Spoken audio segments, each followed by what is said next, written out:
Bonjour.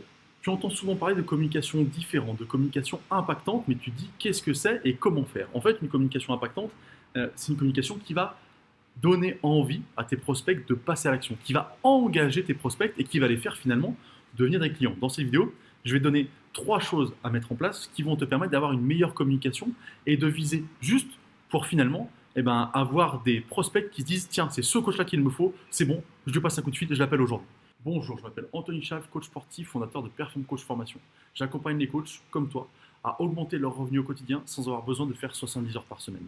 Aujourd'hui, je te propose de parler d'une communication impactante. Et le premier point que je vais aborder, c'est finalement quelque chose qui n'est pas présent de manière assez significative chez les coachs sportifs et chez les entrepreneurs en général, c'est la connaissance de ta cible. C'est-à-dire que tu penses connaître ta cible. Je te donne un exemple très simple. Est-ce que tu as déjà perdu du poids, toi, en tant que coach sportif? Généralement, la réponse est non. Il y a des coachs qui, avant, étaient en surpoids, qui ont perdu du poids, et c'est aussi grâce à ça qu'ils sont devenus coachs, tu vois. Mais quand tu penses connaître ce que ressent, ce que vit quelqu'un qui est en surpoids, quelqu'un qui est obèse, bah oui, tu as des idées, mais tu te trompes peut-être quelque part parce que tu ne l'as jamais vécu, donc tu ne peux pas aller chercher les bons arguments.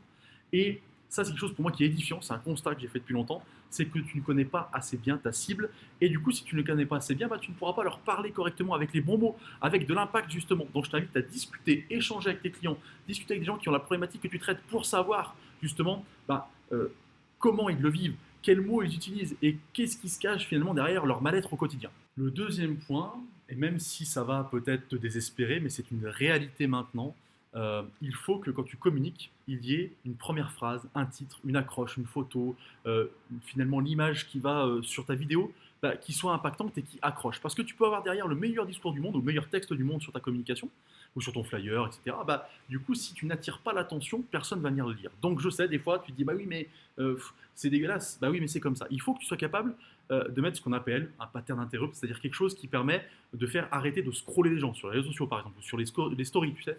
Les gens, ils passent comme ça, il faut qu'ils s'arrêtent d'un coup, qu'ils fassent, oh, attends, ça c'est intéressant.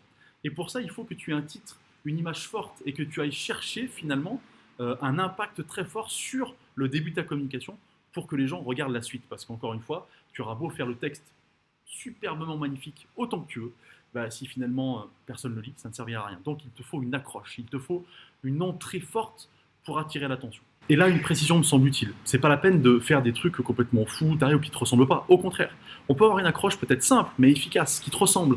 Il n'y a pas besoin de survendre quelque chose. Souvent, quand je dis ça, les gens pensent ah oui, mais j'ai pas envie de faire ça, je vais devoir survendre. Il n'y a pas besoin de ça. Il faut faire quelque chose qui te ressemble et c'est bien le point important. Et c'est un point d'honneur que je mets dans l'accompagnement des coachs sportifs à faire en sorte qu'ils aient une communication qui leur ressemble. C'est comme ça que tu vas être le plus efficace. Et le troisième point, justement, dans ta communication, une fois que tu sais quelles sont les problématiques claires, nettes, ce que ressentent finalement tes prospects, comment ils vivent les choses, il faut que tu amènes dans ta communication ce que tu vas leur apporter, quel bienfait, quel bien-être ils vont ressentir quand ils auront plus mal au dos, quand ils pourront enfin améliorer leur temps sur un marathon, quand ils pourront perdre du poids, etc. Il faut que tu amènes finalement les sensations qu'ils vont ressentir et il faut que tu les fasses transparaître par ta communication. Et c'est ça qui est finalement pas si simple que ça, mais qui est important et qu'on oublie souvent. Trop souvent, on communique de manière généraliste. On n'ose pas appuyer sur ces choses-là. On se dit oui, je suis coach sportif, je vous accompagne, oui, c'est bien, mais quel est le résultat? Moi, si je m'engage avec toi, qu'est-ce que ça va m'apporter? Et là, il faut que les personnes qui lisent ton texte, regardent ta vidéo, aperçoivent ton flyer, se disent ok, c'est ça que je veux, c'est ça que je veux ressentir, je passe à l'action, j'appelle ce coach-là. Si tu en as marre de communiquer pour rien, et c'est l'impression à chaque fois que tu communiques de ne pas savoir si le résultat a fonctionné ou pas, j'invite à cliquer sur un qui est en dessous pour utiliser la méthode de recherche de client de Perform Coach qui, elle, te permet de savoir exactement ce qui ne va pas et du coup de t'améliorer au fur et à mesure du temps avec une communication impactante afin de trouver enfin des clients sur les réseaux sociaux, sur le réseau réel et surtout avec finalement une communication qui te ressemble. Moi, je te souhaite une bonne journée, je te dis à bientôt. Le lien est juste en dessous.